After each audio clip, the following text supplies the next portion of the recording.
La pratique des jeux vidéo violents à l'adolescence, une manière pour le jeune de contenir sa propre violence. La question de la violence, centrale quand on envisage l'adolescence, mais aussi les mondes virtuels, et en particulier les jeux vidéo, semble être un élément fondamental dans la rencontre aussi de ces deux univers. Souvent, un malentendu générationnel conditionne la perception de ces espaces qui sont pensés, qui sont envisagés comme des lieux d'assouvissement pulsionnel, même pouvant éveiller en quelque sorte des instincts réprimés. Dans les médias, par exemple, on retrouve beaucoup de passages à l'acte qui sont d'emblée mis en lien avec la pratique des nouvelles techniques, notamment des jeux vidéo qualifiés de violents.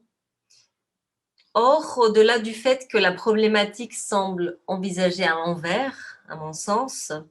et que l'attrait, voire la fascination pour la violence rencontre plutôt un objet venant correspondre à ses besoins,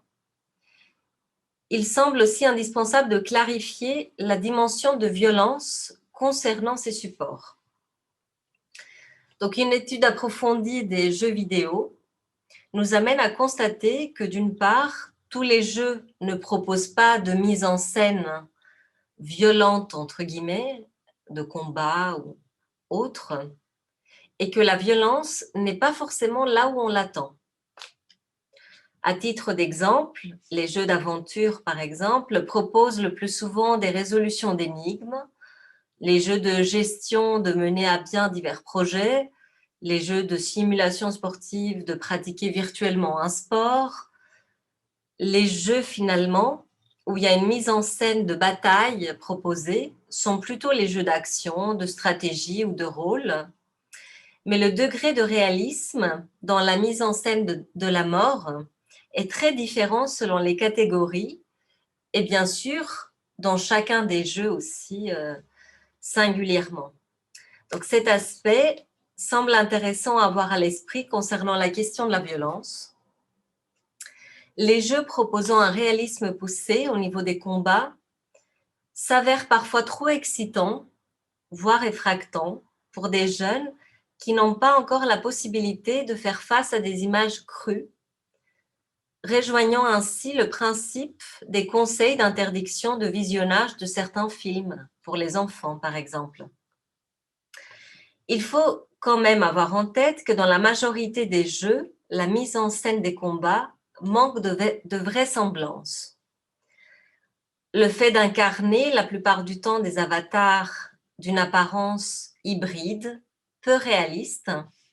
et d'évoluer dans des mondes fantastiques, d'heroic fantasy, ou inspirés de la science-fiction, ne propose pas un réalisme poussé, et l'impact de ces images ne semble pas possiblement effractant. Finalement, dans ces pratiques, on a la possibilité de mettre en scène ces pulsions agressives dans des espaces virtuels qui garantissent même une certaine protection de leur expression par rapport à ce qui se passe justement en dehors des mondes virtuels. IRL, comme disent les joueurs, in real life, dans la vraie vie. Les mondes s'y prêtent pour une mise en scène de la pression pulsionnelle, pouvant même être libératrice en offrant une décharge possible par des actions qui demeurent pour la plupart virtuelles et qui sont très importantes au moment de l'adolescence.